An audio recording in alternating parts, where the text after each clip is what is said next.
அவுதுபில்லாஹி மினஷ் ஷைத்தானிர் ரஜீம். பிஸ்மில்லாஹிர் ரஹ்மானிர் ரஹீம். மதிப்புக்குரிய சகோதர சகோதரிகளே, அஸ்ஸலாமு அலைக்கும் வரஹ்மத்துல்லாஹி வபரகாத்துஹு. நாங்கள் வருவோம். இன்றைய நாளினுடைய எங்களோட தலைப்பு சகவாழ்வு, கோஎக்ஸிஸ்டன்ஸ் அல்லது பல்லின சமூக வாழ்வு. இது சம்பந்தமாக இஸ்லாம் என்ன சொல்கிறது என்று உண்மையிலே நான் இந்த ஸ்லைட்ஸில் தொகுத்துட்டு வந்திருக்கிறேன். மிச்சம் சுருக்கமாக இதோட கன்செப்ட் என்ன என்று சொல்கிறத நாங்கள் சுருக்கமாக விளங்கி கொள்றதுக்கான சில விஷயங்களை தான் நான் தொகுத்துட்டு வந்திருக்கிறேன். அதை உங்களோட ஷேர் பண்ணிக்கொள்ளணும் என்று சொல்கிறது தான் நோக்கம். இங்கே பேசியிருக்கிற அவ்வளோ விஷயங்களும் உண்மையிலே இந்த துறை சம்மந்தமாக, இந்த சகவாழ்வு என்ற இந்த தலைப்பு சம்மந்தமாக கடந்த காலங்களில் நாங்கள் ஒர்க் பண்ணின, அது சம்மந்தமாக ரீட் பண்ணின, தேடின விஷயங்கள் எல்லாத்திடையுமே சில சாராம்சங்கள் தான். இந்த ஒர்க்ட அந்த கன்செப்டை நாங்கள் தொகுத்து எடுத்தால் சுருக்கமாக அதில் உள்ள விஷயங்கள் எப்படி சொல்லேலும் என்று சொல்கிறதற்குரிய சில சாராம்ச பாயிண்ட்கள் தான் இங்கே முன்வைக்க போகிறோம். இப்போ இது உண்மையிலே இலங்கையை பொறுத்த வரையில், இலங்கையில் நாங்கள் தவிர்க்க முடியாமல் பல இனங்கள், பல மொழி பேசுகின்றவர்கள், பல மதங்களை பின்பற்றுகின்றவர்கள் கலந்து தான் நாங்கள் வாழ்வோம். அப்போ எங்களோட அன்றாட சமூக வாழ்க்கையாக இருக்கட்டும், கல்வியாக இருக்கட்டும், எங்களோட வியாபாரமாக இருக்கட்டும், இந்த எல்லா மக்களோடையும் இரண்டரை கலந்த ஒரு வாழ்வு முறையுண்டத்தான் நாங்கள் இலங்கையில் ப்ராக்டிஸ் பண்ணுறோம். அப்போ அரபு நாடுகளுக்கு நாங்கள் வந்தோம்னு சொன்னால் அங்கே இருக்கின்ற சூழல் கொஞ்சம் வித்தியாசம். அல்லது இந்த மக்களை பொறுத்த வரையில், இங்குள்ள சுதேசிகளை பொறுத்த வரையில் அவங்க முழுக்க அந்த முஸ்லீம்களோடையே ஒரே வகையான, ஒரே சிந்தனையோடையும், ஒரே அகீதாவோடையும், ஒரே நடைமுறைகளோடையும் வாழுகின்ற மக்களோடு தான் உறவாடுகிறார். நாங்கள் எங்களோட வாழ்க்கை முறையில் நாங்கள் அப்படி உறவாடு. இந்த சூழலில் இந்த ரெண்டுக்குமான இஸ்லாத்தினுடைய ப்ராக்டிஸ் ஒரே மாதிரி இருக்குமா?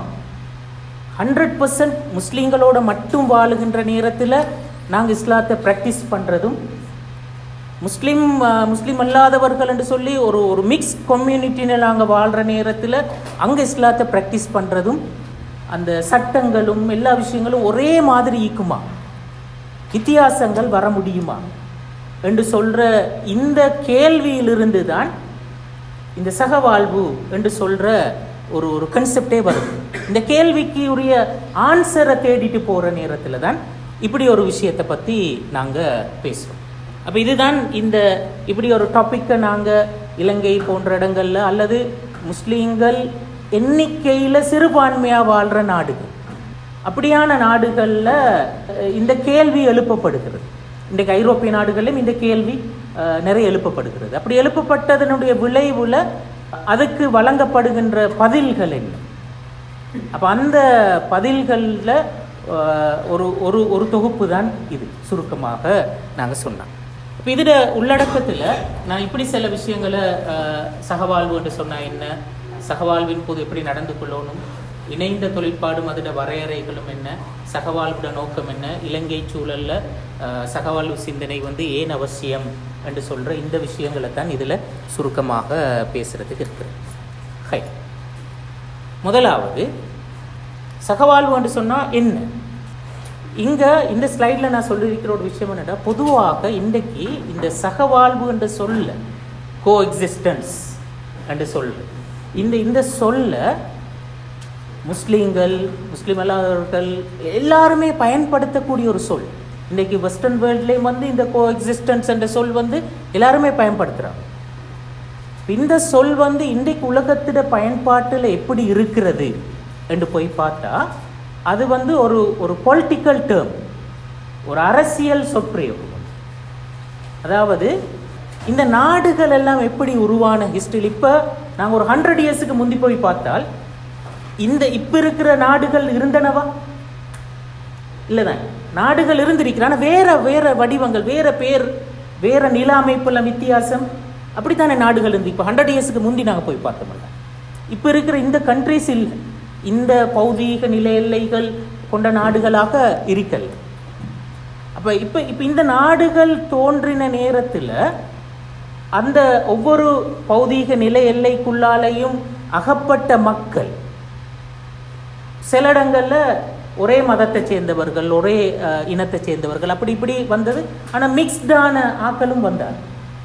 அப்படி வார நேரத்தில் அந்த மக்களுக்கு மத்தியில் பிரச்சனைகள் இல்லாமல் சமாதானமாக வாழ்கிறதற்கு ஒரு ஒரு ஒரு ஒரு டூலாகத்தான் இந்த இந்த சகவாழ்வு என்று சொல்கிற இந்த கருத்து பேசப்பட்டது.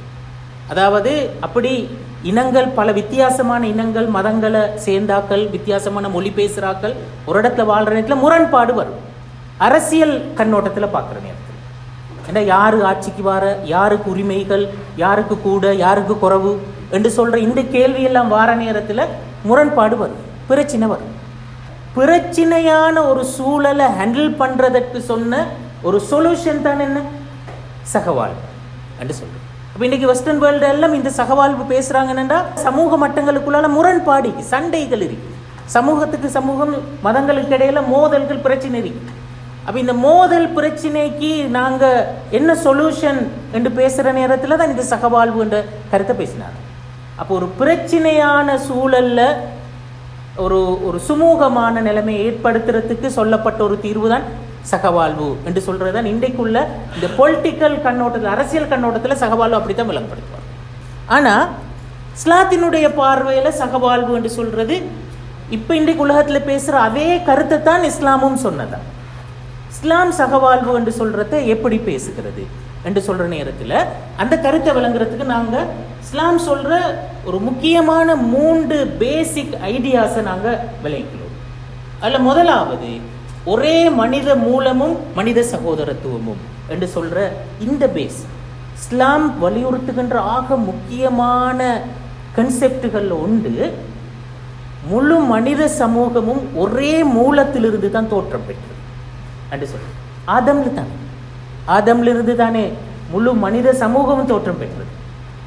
அப்போ அந்த வகையில் நாங்கள் எல்லாரும் ஆதம் ஹவ்வாவினுடைய பிள்ளைகள் என்றால் முழு மனித சமூகமும் அந்த ஒரு ஃபேமிலி தானே, சகோதரர்கள் தானே, ஒரே உம்மடையும் வாப்படையும் பிள்ளைகள் என்று சொல்கிறது.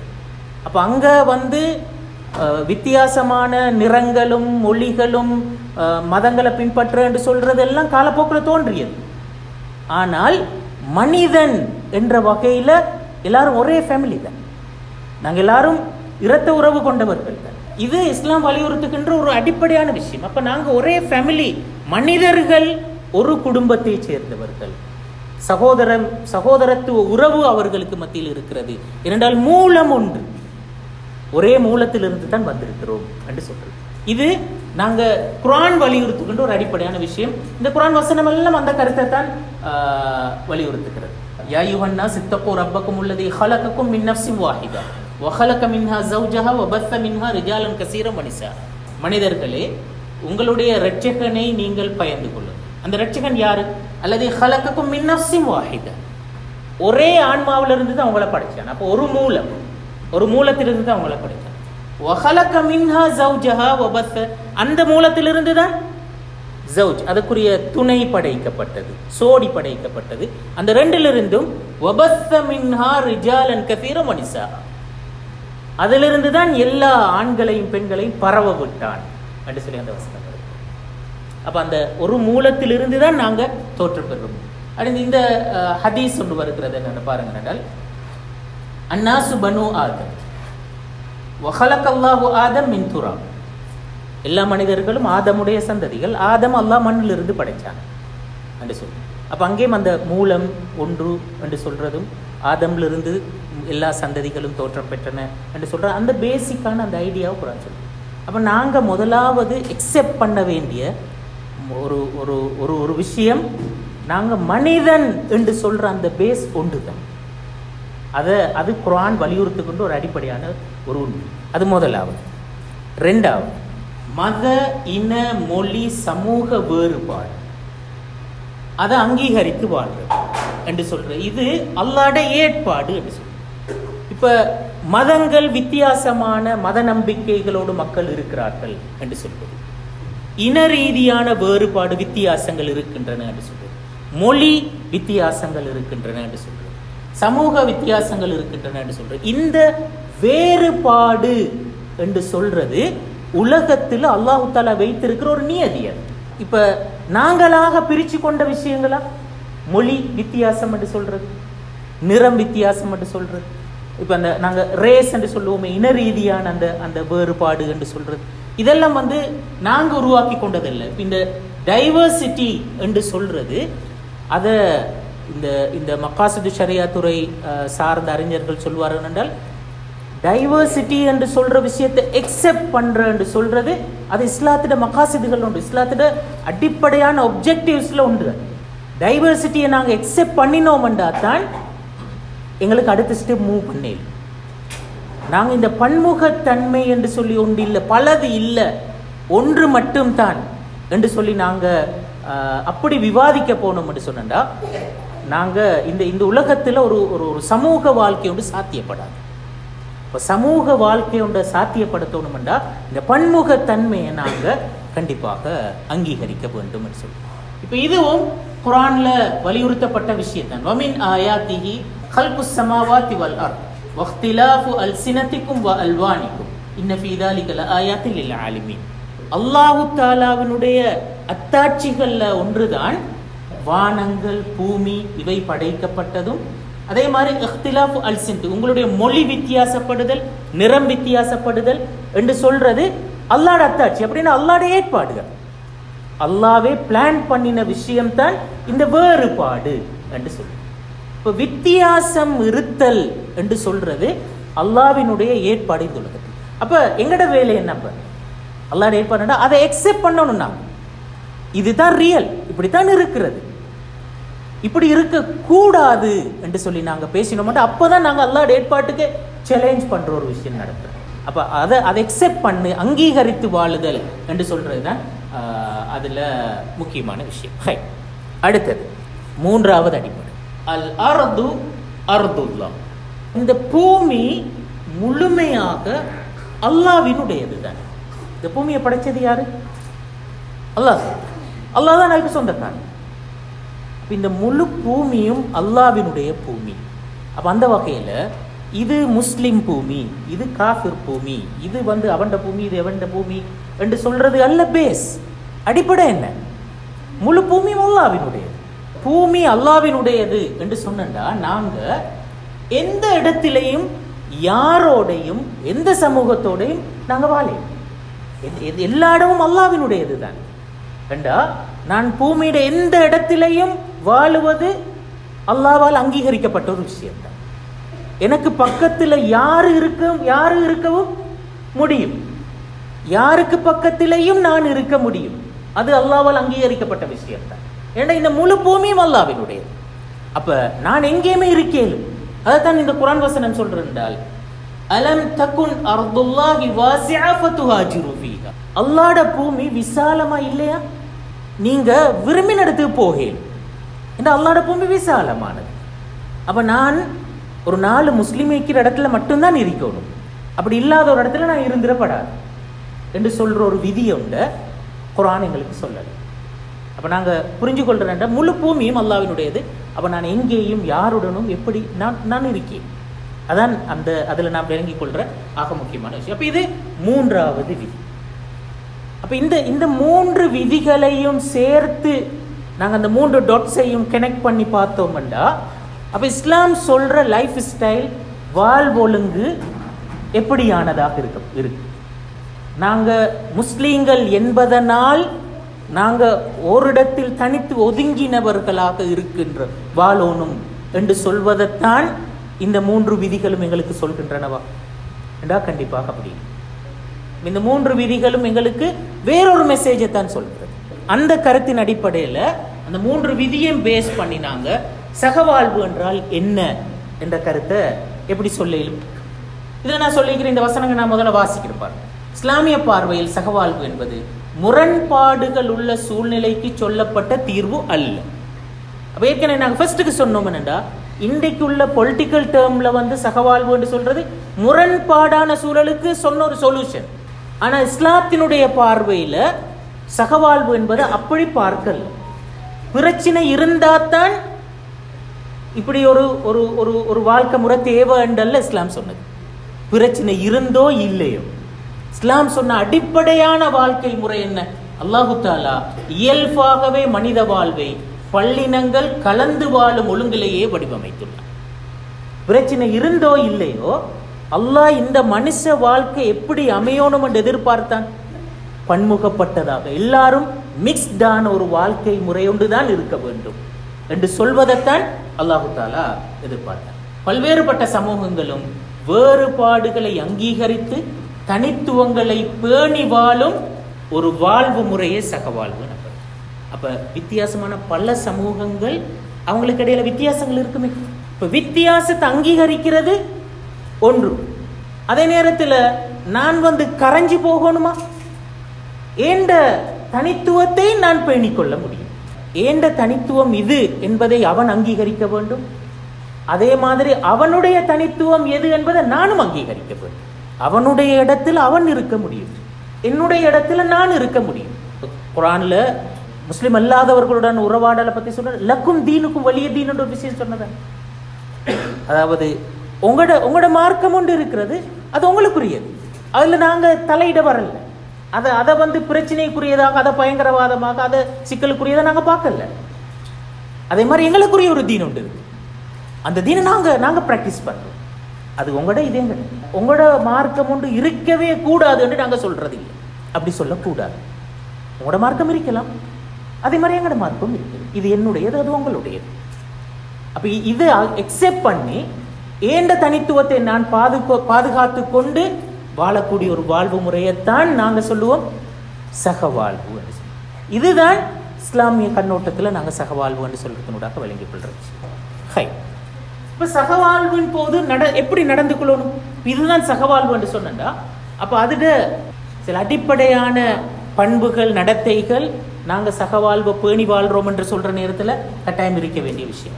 அதுல முதலாவது, நாங்க சகவாழ்வை பேணுறோம் என்று சொன்னா, ஒரு நாள் நாங்க ஒதுங்கி கேலாம். நாங்க முஸ்லீம்கள், எனவே அவங்கள விட்டு நாங்க தூரமாக இருக்கணும். எங்களோட வாழ்வமைப்புக்குள்ளால நாங்க எப்பவுமே எங்களுக்குள்ளால மட்டும்தானே இருக்குது. இந்த அடுத்த சமூகங்களோட சேர்ந்து ஒரு வாழ்க்கை முறைக்குள்ளால நாங்க போறது மிச்சம் குறவு தானே. வீட்டுக்கு வந்தாலும் வீட்டு உள்ளுக்கு எடுக்கிறதில்ல, நிறைய வீடுகள் உள் வீட்டுக்கெல்லாம் எடுக்க மாட்டான். நிறைய பேர் சில சந்தர்ப்பம் வெளியில வாசலே வச்சு பேசி அனுப்பிடுறான். இப்படி அந்த ஒரு ஒரு அசுத்தமா பார்க்கிறதோ அல்லது அப்படி ஒரு ஒரு ஒரு மனோநிலை ஒன்று எங்கள்கிட்ட இருக்கிறது. அல்லது அவனை ஒதுக்குற, அல்லது நாங்க ஒதுங்கி போய்த்துடுற. அப்போ ஒரு நாளும் இந்த ஒதுக்குதலோ ஒதுங்குதலோ இது இருக்கக்கூடாது. அப்போ அது முதலாவது எங்கள்கிட்ட நாங்கள் இந்த சகவாழ்வு என்று சொல்லி பேசுகிற நேரத்தில் இது எங்கள்கிட்ட முதலாவது நாங்கள் கடைபிடிக்க வேண்டிய ஒரு ஒழுக்கம். குர்ஆனில் நாங்கள் பார்க்கலாம் என்னன்னா, அல்லாஹு தாலா இந்த முழு மனுஷ வாழ்க்கையையும் படைச்சது சோதனையாக தான். இப்போ நான் ஒதுங்கி போனால் என்ன சோதனை? எங்களை பரீட்சித்து பார்க்கறது தான். நாங்கள் சொர்க்கத்துக்கு தகுதியா இல்லையா, இதை பரீட்சித்து பார்க்கறது தான். அப்போ இந்த அடுத்தாக்களோட சேர்ந்து நன்மை தீமை நல்லது கெட்டது எல்லாம் இருக்கிற சூழலுக்குள்ளால நான் என் ஈமானையும் என் தனித்துவத்தையும் பாதுகாத்து கொண்டு நிற்கின்றேன். இப்போதான் நான் உண்மையாக அந்த சோதனை என்று சொல்றத சரியா பிராக்டிஸ் பண்றேன். நான் ஒதுங்கி போய்த்து நல்ல பாதுகாப்பான ஒரு இடத்துல நிம்மதியாக இருக்கிறேன்னு சொன்னா சோதனை இல்லை. இப்போ என் வாழ்க்கையில் என்ன சோதனை? இப்போ இந்த லைஃப் சோதனை புத்திலா, அதுக்குத்தான் அல்லாஹு தாலா வாழ்வையும் மரணத்தையும் படைத்தான் என்று சொன்னால், கலந்து வாழுகின்ற பொழுதுதான் அந்த சோதனை என்று சொல்றது ரியல் ஆகும். அப்ப இது முதலாவது குவாலிட்டி. ரெண்டாவது புரிந்துணர்வு. குர்ஆன் இந்த தஆருஃப் என்று சொல்றது, வஜஅல்னாக்கும் ஷுஊபன் வ கபாயில லிதஆரஃப். தெளிவா குர்ஆன் சொல்கிறேன்டா, உங்களை நாங்க பல வித்தியாசப்பட்ட சமூகங்களாகவும் கோத்திரங்களாகவும் ஏன் படைச்சோம்? அண்டர்ஸ்டாண்டிங்கோட வாழ்றது. அது ஒன்று பெருசி ஒன்று சிறுசி, அல்லது ஒன்று உயர்ந்தது ஒன்று தாழ்ந்தது, ஒன்று நல்லது ஒன்று கெட்டது என்பதற்காக வல்ல. சமூகங்கள் கோத்திரங்கள் என்று சொல்ற இந்த வேறுபாடு ஏன்? நான் அவனை புரிந்து கொள்ள வேண்டும், அவன் என்னை புரிந்து கொள்ள வேண்டும். அப்ப இந்த புரிந்து கொள்ளுதல் என்று சொல்றது இன்னொரு குவாலிட்டி. நாங்க சகவாழ்வு என்று சொல்லி பேசுறோம். மூன்றாவது தஆவுன், இணைந்து செயல்படுதல். குர்ஆன் சொல்கிறது, தஆவுனு அலல் பிர்ரி வத்தக்வா வலா தஆவுனு அலல் இஸ்மி வல் உத்வான். அப்ப இந்த எல்லா சமூகங்களோடையும் நாங்க அந்த இணைந்து கலந்து இருக்கிற நேரத்தில் இந்த பரஸ்பர ஒத்துழைப்பு இருக்கும். அந்த கூட்டு ஒத்துழைப்பு என்று சொல்றது மிச்ச முக்கியமான. அதுலேயும் குர்ஆன் சொல்கிறது என்னென்றால், நாங்கள் சகவாழ்வு என்று பேசுகின்ற நேரத்தில் நன்மையும் தீமையும் மிக்ஸ் ஆக வேண்டும் என்று சொல்வது அல்ல. இங்கே சொல்றது பாவங்களோடு நாங்கள் இரண்டரை கலந்து விட வேண்டும் என்று சொல்வது அதனுடைய பொருள் இல்லை. நாங்கள் எங்களுக்கு மத்தியில் கூட்டு ஒத்துழைப்பு இருக்க வேண்டும். அந்த கூட்டு ஒத்துழைப்பு எதை மையப்படுத்தினது? அல் பிர்ரு வத்தக்வா, நன்மைகளின் மீதான கூட்டு ஒத்துழைப்பு, பாவத்தின் மீதான கூட்டு ஒத்துழைப்பு அல்ல. அதான் நாங்கள் சொல்றோம். அந்த சகவாழ்வு என்று சொல்றது இந்த கூட்டு ஒத்துழைப்பு முக்கியமான இன்னொரு குவாலிட்டி. அடுத்தது ததாஃபு, எல்லை மீறாமை என்று சொல்றோம். ஒரு சமூகம் இன்னொரு சமூகத்துக்கு நாங்கள் கலந்து வாழ்றேன்னு சொல்ற நேரத்தில் எல்லாம் மிக்ஸாக தான் இருக்கும். எல்லாரும் ஒரு நாளும் ஒரு சமூகம் தாழ்த்தப்பட்டு இன்னொரு சமூகம் அந்த சமூகத்தின் மீது எல்லை மீறுவதாக ஒரு நாள் இருந்திருக்கிறார். அதான் அது சொல்றது. அதாவது வலவுலா தஃப்உல்லாஹி அன்னாஸ், அல்லாஹு தாலா இந்த சமூகங்களை ஒன்றா சேர்த்து எல்லாரும் கலந்து வாழ வேண்டும், சகவாழ்வு என்று சொல்ற கருத்தை வலியுறுத்தியமைக்கு மிக முக்கியமான காரணங்கள் உண்டாகவும் இதை சொல்வார்கள். இந்த ததாஃபு என்று சொல்றது என்னென்றா, ஒன்றோடொன்று முட்டி மோதுகின்ற நேரத்தில் தான் கொஞ்சம் மோடிஃபை ஆகி வரும். அப்படி இல்லாமல் தனிச்சு இருக்கிற நேரத்தில் என்ன சரி செஞ்சு கொள்றதற்கு, சீர்திருத்தி கொள்றதற்கு, குறைபாடுகளை நிவர்த்திக்கிறதுக்கான வாய்ப்பு இல்லை போய்த்திருக்கிறது. இந்த ததாஃபு என்று சொல்றது அதுதான். கொஞ்சம் அங்கே அடிபட்டு இங்கே அடிபட்டு அப்படி இப்படி வார நேரத்தில் அவன் சமைஞ்சி வரும். அந்த சகவாழ்வு என்று சொல்றது ஏன் என்று சொல்ற நேரத்தில் இதையும் சொல்வார். இங்கே ஒன்று இன்னொன்றை தாழ்த்துறதாக, ஒன்று இன்னொன்றை ஏறி மிதிக்கிறதாக ஒரு நாளும் அது அமைஞ்சு விடக்கூடாது. அதான் அடுத்த குவாலிட்டி. அடுத்தது மதித்து நடக்க, ரெஸ்பெக்ட் பண்ணி நடக்க, இன்னொரு ஆளை ரெஸ்பெக்ட் பண்ணுது. இப்போ குர்ஆன்ல மிச்சம் தெளிவாக லா தஸுப்புல்லதீன யதுஊன மின் தூனில்லாஹ். இப்போ நாங்கள் அல்லாஹ்வை நம்புகிறோம். அல்லாஹ்வை நம்பாதவர்களை ஒரு நாளும் நீங்கள் ஏசவான் ரிட்டர்ன் மாறி அல்லாஹ்வை ஏசுறதுக்கு நீங்கள் காரணமாகுவீங்கன்னு சொல்லி குர்ஆன் சொல்லுங்க. அப்போ இதில் நாங்கள் விளங்குறோம் என்னென்னா, அந்த ரெஸ்பெக்ட் நாங்கள் நம்பல தான், அதனால் அவனுடைய நம்பிக்கை மதிக்கப்படக்கூடாது என்று சொல்லி அதை ரெஸ்பெக்ட் பண்ணணும். அவனோட நம்பிக்கையை ரெஸ்பெக்ட் பண்ணணும். நான் அதை நம்பாமல் இருக்க முடியும், ஆனால் அவனுடைய நம்பிக்கை, ஏண்ட நம்பிக்கையை அவன் ரெஸ்பெக்ட் பண்ணணும். எப்படி எந்த அளவுக்கு நான் எதிர்பார்க்கிறேனோ அதே அளவுக்கு அவனுடைய நம்பிக்கையை நான் ரெஸ்பெக்ட் பண்ண வேண்டும். அதான் இந்த குர்ஆன் வசனம். இது சில குவாலிட்டிஸ் இங்கே நான் இன்னும் நிறைய இருக்கிற நிறைய அதை பேசல, சில முக்கியமான குவாலிட்டிஸை மட்டும் பேசினேன். சகவாழ்வு என்று சொல்றேன். இந்த குவாலிட்டிஸ் மிச்சம் முக்கியமான இல்லைண்ணா. ஹை, அடுத்த துண்டுக்கு வருவோம். இதில் சில முக்கியமான வரையறைகள் இருக்குது. நாங்கள் சகவாழ்வு என்று சொல்கிற நேரத்தில் அப்படி அந்த தண்ணியை ஊற்றி விட்டா எல்லா இடத்துக்கும் போகுமே, அது மாதிரி போகிறதாகவும் இல்லை. அது கண்டிப்பாக சில பவுண்டரிஸ் இருக்கிறது. அது என்ன? முதலாவது, ஏற்கனவே நாங்கள் சொன்ன மாதிரி அது பாவ நோக்கம் இல்லாததாக இருக்கும். நாங்கள் அந்த அடுத்த சமூகங்களோட சேர்ந்து இணைந்து கூட்டு ஒத்துழைப்போடு வாழுகின்ற வாழ்வு என்று சொல்கிறது ஒரு பெரிய பாவத்தை செய்கிறதாக அது மாறிவிடக்கூடாது இல்லைண்ணா. இப்போ நாங்கள் லூத் அலைஹிஸ்ஸலாத்துடைய சமூகமும் ஆம்புல பொம்புல எல்லாரும் சேர்ந்து ஒரு பெரிய கூட்டு வாழ்க்கை தானே வாழ்ந்தாங்க. ஆனால் அது ஒரு பெரிய பாவத்தை பேஸ் பண்ணினது. அப்போ அந்த மாதிரி பாவ நோக்கம் உள்ளதாக அது இருக்கக்கூடாது. ரெண்டாவது, தனது தனித்துவங்களை விட்டு கொடுக்காததாகவும் பிறர் தனித்துவங்களை மதித்ததாகவும் காணப்படும். நாங்கள் கலந்து வாழ்றோன்னு சொல்றது ஒரு நாளும் ஏண்ட தனித்துவத்தை நாங்கள் இழந்து போறதாக இருக்கக்கூடாது. கொஞ்ச நாளில் நாங்கள் யாரண்டே இல்லை, நான் இன்னொரு ஆளாக மாறி இருக்கின்றேன். அதாவது இங்கே சொல்றேன், ஏண்ட அக்கீதா, ஏண்ட ஒழுக்கம் என்று சொல்றது, ஏண்ட வேல்யூஸ் நான் ஒரு நாளும் விட்டு கொடுக்க கூடாது. அது பேணப்பட்டுத்தான் அடுத்தவனோடு நான் உறவாட வேண்டும் என்று சொல்றேன். அப்போ ஏண்ட வேல்யூஸை நான் பாதுகாத்தலும் அவன் வேல்யூஸை ரெஸ்பெக்ட் பண்ணுதல், இது இந்த வரையறை கண்டிப்பாக பேணப்படும். அடுத்து, இந்த சகவாழ்வு என்று சொல்ற நேரத்தில் மிக்ஸ் குடும்பங்கள் தோன்ற முடியுமா?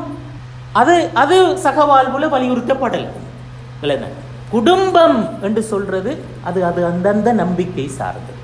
இஸ்லாத்தினுடைய பார்வையில் ஒரு ஆண் திருமணம் செய்கிற என்று சொன்னால், என்னுடைய நம்பிக்கையின் பிரகாரம் மனைவியுடைய நம்பிக்கையை நான் ஷிர்க் என்று கருதுகின்றேன் என்றிருந்தால் அப்படியான ஒரு பெண்ணை திருமணம் செய்ய முடியாது என்றதுதான் இஸ்லாத்தினுடைய அடிப்படை. அது ஷிர்க் என்று கருதுவதாக இருந்தால் திருமணம் முடிக்க முடியும். அப்போ இங்கே சொல்ல வரேன்னா அந்த ஷிர்க்காக இருக்கக்கூடாது என்று சொல்றது வலியுறுத்துறாக முக்கியமான விஷயம். அப்போ அந்த வகையில் இந்த சகவாழ்வன்றதுக்குள்ளால் அந்த பாயிண்ட் வரமாட்டாது. அது முக்கியமான ஒரு பவுண்டரி. அடுத்தது இங்கே நாங்கள் இந்த கருத்தை பேசுகிற நேரத்தில் இன்னொரு கொஸ்டின் வர முடியும். அப்படி என்றால் இந்த காஃபிரண்டா யாரு? நாங்கள் காஃபிரண்டு சொல்கிற நேரத்தில் எங்களுக்கு ஒரு ஒரு நாங்கள் தூரமாகிறதுக்குரிய ஒரு விஷயம் உண்டாகத்தான் அதை பார்க்கணும். அண்டக்கூடாத ஒரு ஆள். ஆனால் நாங்கள் அதை எப்படி புரிந்து கொள்ள வேண்டும்? இப்போ இதில் பொருள் என்னண்டா மாறி இப்படி ஒரு கேள்வி கேட்டேன். இப்போ இலங்கையில் இருக்கிற அவ்வளோ பேரும் காஃபிரா? நாங்கள் முஸ்லீம் சொசைட்டி என்று சொல்கிற ஆக்களை தவிரவும் இல்லை. அடுத்து எல்லாரும் காஃபிரா? காஃபிர் என்ற சொல்லே நாங்கள் சரியாக புரிஞ்சு கொள்ளலை. இப்போ இங்கே நான் சொல்லியிருக்கிற மாதிரி என்னன்னா, காஃபிர் என்ற சொல் அடிப்படையில் மொழியில் என்ன பொருள்னா விவசாயிக்கு தான் பயன்படுது. ஃபார்மர் தான் காஃபிர். அதாவது தன்னிடம் இருக்கிற ஒரு விஷயத்தை மறைக்கிறாள் தான், பர்பஸ்ஃபுல்லி மறைக்கிறாள். அவரை தான் நாங்கள் காஃபிர்னு சொல்லுவோம். என்னடா இப்போ ஒரு விவசாயி விதையை நிலத்தில் போட்டு மூடுவார். அவர் தெரியாதனமாக செய்கிற ஒரு வேலையாது. பர்பஸ்ஃபுல்லி இது மூடினா தான் முளைக்கும், அதனால் போட்டு மூட்டுறார். அப்போ விவசாயிக்கு சொன்ன காஃபிர்னு சொல்லி ஏண்டா அவன் ஒரு விஷயத்தை பர்பஸ்லி மூடி மறைக்கிறான் என்று சொல்கிறார். அப்போ அந்த வகையில் காஃபிர் என்று சொல்கிறவர் உண்மையிலே யாரு என்றா, சத்தியம் இதுதான் சத்தியம் இதுதான் உண்மை என்றதை தெரிந்து கொண்டு வேண்டுமென்றே அதை மறைக்கிறவன் அல்லது மறுக்கிறவன், இவன் தான் காஃபிர். எங்களோட பக்கத்தில் வீட்டில் இருக்கிற ஒரு ஒரு ஒரு சிறியலதாவோ ஒரு சோமப்பாலையோ இப்போ இந்த ஆக்கள் இந்த கேட்டகரியில் வருவாங்களா? நாங்கள் சொல்கிறோம் சத்தியம் இதுதான்றதை விளங்கி பர்பஸ்ஃபுல்லி அதை மறுக்கிறார். அப்படியா நாக்கலா? அபூஜஹல் மாதிரியா? கண்டிப்பாக இல்லை. அப்போ இந்த சொசைட்டியில் இருக்கிற இந்த ஆக்களை நாங்கள் காஃபிர் என்ற சொல் கொண்டு அழைத்தல் என்று சொல்கிறது குர்ஆன்ட ஒரு சொற்பிரயோகத்தை மிஸ்யூஸ் பண்ணுறது. உண்மையிலே நாங்கள் பொருத்தம் இல்லாத இடத்துல கொண்டு அதை அப்ளை பண்ணுறோம். அதான் நாங்கள் செய்கிற தவறு. அப்போ அதுதான் நாங்கள் கவனமாக புரிஞ்சு கொள்ள வேண்டியது. அப்போ நாங்கள் உண்மையிலே இந்த அடுத்த சமூகங்களை விட்டு நிறைய தூரமாகிறதுக்கான பிரதானமான காரணங்கள் ஒன்று என்ன? காஃபிர் என்று சொல்கிற அதனால தான். அதான் எங்களை தூரமாக்கின மிக முக்கியமான ஒரு காரணம். அப்போ அந்த காஃபிர் என்று சொல்கிறது உண்மையிலே யார் என்று போய் பார்த்தா இந்த சாதாரண அப்பாவி ஆக்கள் இல்லை. இப்போ நாங்கள் சில மதரசாக்களோ அல்லது இஸ்லாமிய நிறுவனங்களில் போய்த்து பார்த்தா கேட் கீப்பராக அல்லது கிச்சனில் வேலை செய்கிற அல்லது எப்படி இது வேலை செய்கிற சாதாரண ஒரு பௌத்த மதத்தை பின்பற்றுகின்ற ஒரு பொம்பளையோ அல்லது ஒரு ஆம்பளையோ இருப்பாங்க. அவங்களோட நேச்சரை பார்த்தா மிச்சம் நல்ல மனுஷனாக இருப்பாங்க. சில டைம் எங்கிட்ட நிறைய பேரை விட மிச்சம் நல்ல மனுஷனாக இருப்பாங்க. அப்போ எந்த மனசாட்சியோடு நாங்கள் சொல்லுவோம் இவன் நரது போவான்னு? அதான் நாங்கள் சொல்கிறேன்டா குர்ஆனுடைய அந்த பிரயோகத்தை நாங்கள் சரியாக புரிஞ்சு கொள்ளலாட்டி பல சமயங்களில் நாங்கள் நிறைய பேரை பிள்ளையாக குற்றவாளிகளாக மாற்றிட்டோம். அதான் நடக்கிற விஷயம். அப்போ அதான் நாங்கள் புரிஞ்சு கொள்ள. இப்போ இங்கேயும் குர்ஆன் சொன்ன இந்த வசனத்தில் ஒமன் யுஷாக்கிக்கு ரசூல மின் பஅதி மா தபய்யன லஹுல் ஹுதா வயத்தபி கைர சபீலில் முஃமினீன் நுவல்லிஹி மா தவல்லா வ நுஸ்லிஹி ஜஹன்னம் வஸாஅத் மஸீரா. இந்த குர்ஆன் வசனம் ஒரு விஷயத்தை மிச்சம் தெளிவாக சொல்கிறேன்னா, அந்த ரசூலுல்லா விட்டு பிரிந்தவர்கள் யார், வித்தியாசப்பட்டவர்கள் யார் என்றா, நேர்வழி எது என்பதை மிகச்சரியா தெரிஞ்சதுக்கு பிறகு அதை விட்டு விலகி போனவர்கள். இதுதான் சத்தியம் என்று தெரிஞ்சு விலகி போனவர்கள் இருக்கிறார்கள். அவங்க தான் பிரச்சனைக்குரிய. இப்போ விளப்பம் இல்லாமல் இருக்கின்ற எத்தனையோ பேர் இருப்பார்கள். அப்போ அவங்கள இந்த லேபல் கொண்டு நாங்கள் குத்துறது கேளாது. அதான் நாங்கள் புரிஞ்சு கொள்ள வேண்டிய விஷயம். சகவாழ்வோட நோக்கம் நான் நீங்கள் ரெண்டு காரணங்களை மட்டும் ஹைலைட் பண்ணி சொல்லியிருக்கேன். ஏன் நாங்கள் சகவாழ்வுண்ட சொன்னோம் தானே, அடுத்த ஆக்களோட வித்தியாசங்களை அக்செப்ட் பண்ணி எங்களோட தனித்துவங்களை பேணி கலந்து வாழ்கிற ஒரு வாழ்க்கை. இப்படி ஒரு வாழ்க்கை எங்களுக்கு ஏன் தேவை? இஸ்லாம் இப்படி ஒரு வாழ்வை மனித சமூகத்துக்கு ஏன் பரிந்துரைத்தது என்று சொல்றதுக்கு முக்கியமான ரெண்டு காரணங்கள்.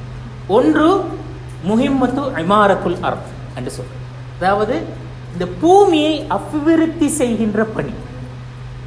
இந்த பூமியில அல்லாஹ் மனிதனை ஏன் படைத்தான்? இந்த பூமியை வளப்படுத்துதல் என்று சொல்ற விஷயம். இந்த பூமியை எத்தனையோ அந்த சக்திகளையும் வளங்களையும் கொண்டு ஒன்றாகத்தான் படைச்சிருக்கிறார். அதை சரியாக இனம் கண்டு அதை மனித வாழ்க்கைக்கு பயனுள்ளதாக பயன்படுத்த வேண்டும். பூமியில் உள்ள வளங்கள், ஆற்றல்கள் எல்லாத்தையும் அதற்கு உரிய மாதிரி தான் மனிதன்ல சில ஆற்றல்களை, திறமைகள் அல்லாஹ் தஆலா வச்சிருக்கிறார். அதை கண்டுபிடிக்கிறதுக்கு தான், அதை கண்டுபிடிச்சு அதை பயன்படுத்த வேண்டும் அப்படி சொல்றார்.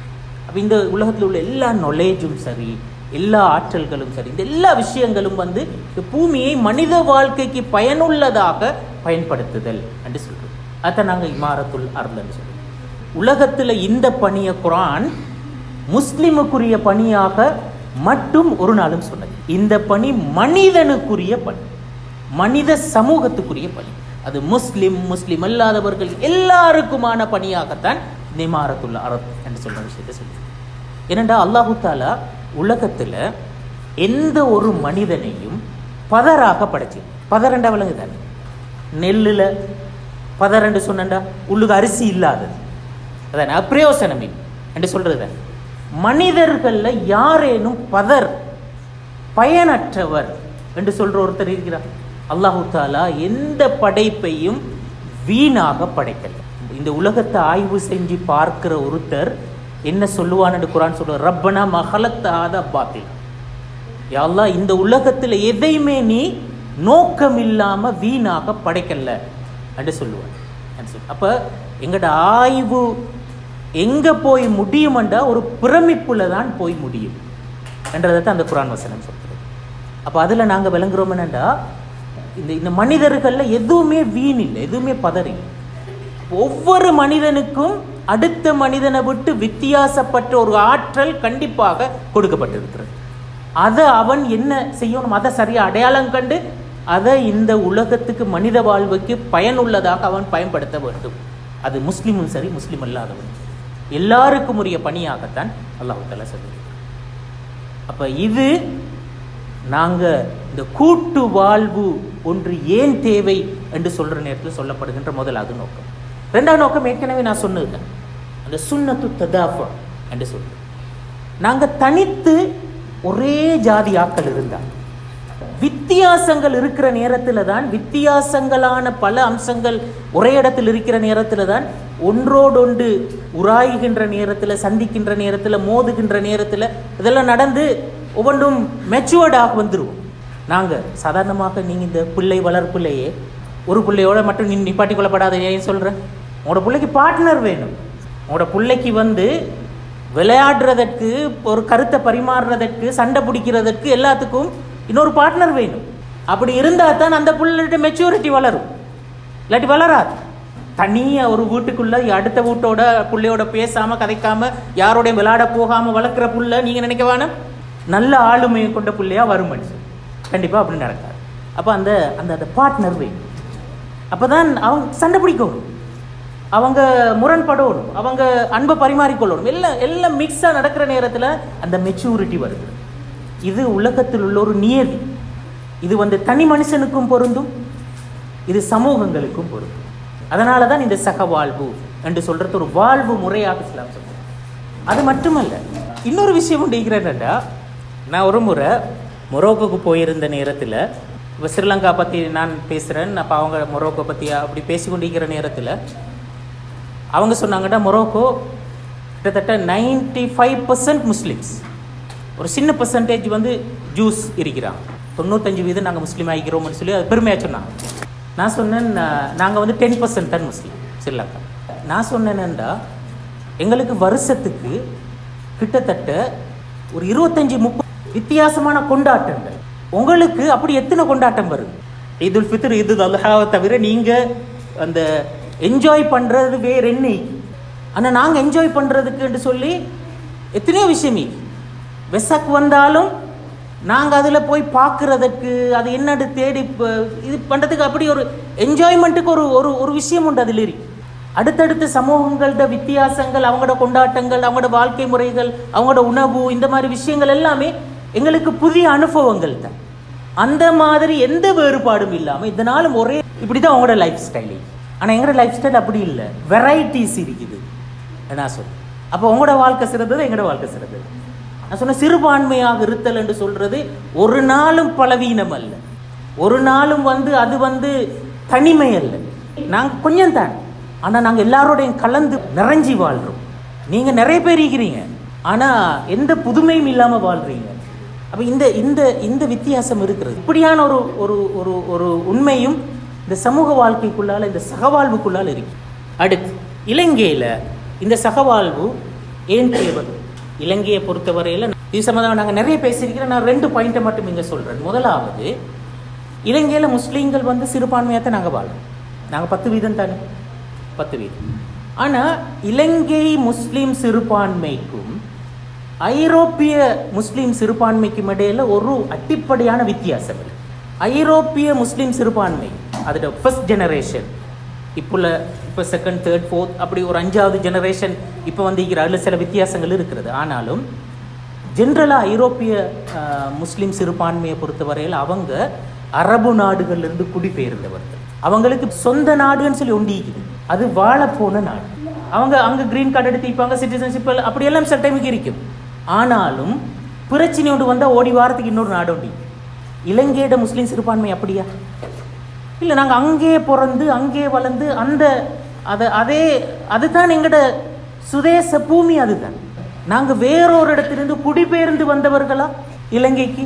அப்படி இல்லை. அந்த வகையில் நாங்கள் சிறுபான்மையாக இருக்கின்றோம் என்று சொல்வது ஐரோப்பியர்கள் சிறுபான்மையாக, ஐரோப்பிய முஸ்லீம்கள் சிறுபான்மையாக இருக்கிறார்கள் என்று சொல்றதுக்கு இடையில வித்தியாசம் இருக்கு. எங்களுக்கு 2வது ஒரு நாடு இல்லை, இதுதான் எங்களோட நாடு. அப்போ நாங்கள் முதலாவது புரிஞ்சு கொள்ளணும் என்னண்டா, இது எங்களுடைய நாடு. இந்த இந்த இந்த மக்கள் எங்களோடு கூட வாழுகின்ற மக்கள். அந்த வகையில் இங்கே தான் எங்களோட வாழ்வு, மரணம், எங்களோட சந்தோஷம், எங்களோட கவலை, எங்களோட எல்லாம் சண்டைகளாக இருந்தாலும் அது இங்கே தான் என்று சொல்கிறது தான் நாங்கள் அந்த மனம் கொள்ள வேண்டிய முக்கியமான விஷயம். நீங்கள் உங்களோட விஷயத்தை சேர்த்து நீங்கள் சவுதி போங்க என்று சொல்கிறது அல்ல. இது நான் பிறந்த, இது என்னுடைய நாடு என்று சொல்கின்ற அந்த மைண்ட் செட் மிச்சம் முக்கியமான. அப்போ இந்த யதார்த்தம் இருக்கிறதுனால நாங்கள் கண்டிப்பாக இது என்னுடைய நாடு என்ற வகையில் நான் அடுத்தாக்களோட சேர்ந்து தான் வாழணும். நான் வேறையா போகலாம். முஸ்லீம்கள் மட்டும் இருக்கிற ஒரு இடத்துக்கு நாங்கள் போய்த்து குடிபெயரலாம், அதுக்குள்ளால தான் நான் வாழணும். ஏன்னா அதுக்குள்ளால பல வித்தியாசமான இனம், மொழி பேசுகின்றவர்கள் இருக்கிறார்கள். அப்போ அவங்களோட சேர்ந்து தான் நான் வாழும். அப்போ இந்த யதார்த்தம் இருப்பதனால் இலங்கையை பொறுத்தவரையில் கட்டாயம் இந்த சகவாழ்வு தேவை. இது முதலாவது. 2வது, முஸ்லீம்களை அடுத்த மதங்களை பின்பற்றுகின்ற சமூகங்களை விட்டும் வித்தியாசப்படுத்துகின்ற ஒரு முக்கியமான ஒரு காரணி, எங்களோட நம்பிக்கை சார்ந்த ஒரு காரணி. நாங்கள் சொல்லுவோம், அரபில் சொல்கிறதுக்கு நாங்கள் கௌம் ரிசால், ஒரு தூதுத்துவத்தை சுமந்த சமூகம். எங்களோட ஈமான், எங்களோட குர்ஆன் என்று சொல்றது முழு மனித சமூகத்துக்கும் விடிவை கொடுக்கக்கூடிய, வழிகாட்டலை வழங்கக்கூடிய ஒரு நூல். அதுதான் நேர்வழி, இதுதான் எங்களோட அக்கீதா. அதுதான். அப்போ குர்ஆன் முழு மனித சமூகத்துக்குமான ஒரு தீர்வு, சொல்யூஷன் என்று சொல்லியிருந்தா, அந்த சொல்யூஷனை வச்சிருக்கிறது யார்? நாங்கள் தானே வச்சுக்கிறோம். அந்த சொல்யூஷனை வச்சு கொண்டு ரூமில் போய் கதவை பூட்டி கொண்டு இருந்தா பிரயோசனமாது? பிரயோசனம் இல்லை. அந்த சொல்யூஷனை சுமந்திருக்கிற நாங்கள் அடுத்த மக்களோட கலந்திருந்தா தான் அந்த சொல்யூஷன் அடுத்தவனுக்கும் போயிடுச்சு. அப்போ நாங்கள் ஒரு தூதுத்துவத்தை சுமந்த சமூகம் என்ற வகையில், அந்த தூதுத்துவம் எல்லா மனிதர்களுக்குமானது என்ற வகையில் நாங்கள் சகவாழ்வு என்ற அந்த வாழ்வு முறையை நோக்கி போக வேண்டிய தேவை கட்டாயமானது என்று சொல்கிறேன். அப்போ இது இலங்கையை பொறுத்தவரையில் இந்த வாழ்வு முறை, சகவாழ்வு சிந்தனை ஏன் தேவை என்று சொல்கிறதற்கு சொல்லப்படக்கூடிய 2 முக்கியமான நியாயங்கள். இது சம்மந்தமாக உங்களுக்கு ப்ராக்டிக்கலாக கேள்விகள் இருந்தால் கொஞ்சம் ஷேர் பண்ணிக்கொள்ளும். கிறிஸ்மஸுக்கு மட்டுமில்லை, வெசக்கு வாழ்த்து சொல்ல வேண்டியிருந்தாலும் சொல்லலாம், தைப்பொங்கலுக்கு வாழ்த்து சொல்ல வேண்டியிருந்தாலும் சொல்லலாம். வாழ்த்து சொல்கிறது சம்பந்தமாக இன்றைக்கு அது ஹராமண்ட ஃபத்துவா ஒன்று மீக்குது, கூடுமண்ட ஃபத்துவா ஒன்று மீக்குது. நான் இந்த சப்ஜெக்டுகள் தேடுற நேரத்தில் அதெல்லாம் கட்டாயம் தேடியே ஆகும். இது சம்பந்தமாக தேடி போன நேரத்தில் இந்த ஹராம் என்ற ஃபத்துவா எப்போ எங்கே வந்தது என்று சொல்கிற அந்த ஹிஸ்ட்ரியை தேடி போய் பார்த்தா, ஹிஜ்ரி 8ஆம் நூற்றாண்டு காலப்பகுதியில் இமாம் இப்னுல் கையிம் தான் ஹராம் என்ற ஃபத்துவாவை வழங்கியிருக்கிறார். அவர் குறிப்பாக கிறிஸ்தவர்களுடைய பெருநாளைக்கு வாழ்த்து சொல்லுவது ஹராமானது, அது அவங்களோட நம்பிக்கைகளை நாங்கள் ஏற்றுக்கொள்வதற்கு சமானமானது என்று சொல்லி அதை ஹராம் என்று சொல்லியிருக்கிறேன். இப்போ நான் அதோட நியாயங்கள் இன்னும் கொஞ்சம் இன்டெப்த் வைத்து அதை தேடி பார்க்குற நேரத்தில் ஒரு விஷயம் விளங்கினா, ஹிஜ்ரி 8ஆம் நூற்றாண்டு காலப்பகுதி என்று சொல்கிறது உலகத்தில் சிலுவை யுத்தங்கள் நடந்த காலம். சிலுவை யுத்தங்கள் ஐரோப்பிய கிறிஸ்தவர்கள் இஸ்லாமிய உலகுக்கு எதிராக படையெடுத்த காலம். அப்போ யுத்தம் ஒன்று நடந்து கொண்டிருந்த காலம் கிறிஸ்தவ உலகத்துக்கும் இஸ்லாமிய உலகத்துக்கும். கண்டிப்பாக யுத்தம் ஒன்று நடக்கிற நேரத்தில் ஒரு தரப்பு அடுத்த தரப்பை பற்றி பாசிட்டிவான மைண்ட் செட்டில் இருக்க மாட்டாங்க தான், ஒரு எதிர்ப்பொண்டு மனநிலையோடு தான் இருக்கும். அப்போ அந்த நேரத்தில் அந்த இமாம் இப்னுல் கையம் பார்த்தாரண்டா, இந்த சந்தர்ப்பத்தில் நாங்கள் அவங்களுக்கு வாழ்த்து தெரிவிக்கிறது கூட அந்த வகையில் கூட நாங்கள் அவங்களோட சாஃப்டாக நடந்துடப்படாது. அவங்க எங்களோட முஸ்லீம் சமூகத்துக்கு எதிராக மிக மோசமான ஒரு அராஜகத்தை கட்டவிழ்த்து விட்டிக்கிறாங்க. அப்போ நாங்கள் அவங்களோட இந்த வகையில் கூட இணங்கி போகக்கூடாது என்று சொல்கிற ஒரு பாயிண்டில் தான் அந்த ஹராம் ஃபத்துவா வந்திருக்கிறது. இலங்கையில் ஆங்கிலேயர்களோட காலத்தில் ஆங்கிலம் படிக்கிற ஹராம்ன்ற ஒரு ஃபத்துவா ஒன்று இருக்குது. அதற்கு மிக முக்கியமான காரணம் என்ன? ஆங்கில மொழியினூடாக அந்த மொழியை பின்புலமாக வைத்து கிறிஸ்தவ பிரச்சாரத்தை செய்தார். மொழியை கற்றுக் கொடுப்பதனூடாக மதத்தையும் அதுக்கு பின்னால் கொண்டு போனார். அப்போ ஆட்டோமேட்டிக்காக ஆங்கில மொழியை கற்பவர்கள் கிறிஸ்தவ மதத்தினால் கவரப்பட்டு அந்த நம்பிக்கைக்கு நிறைய போனார்.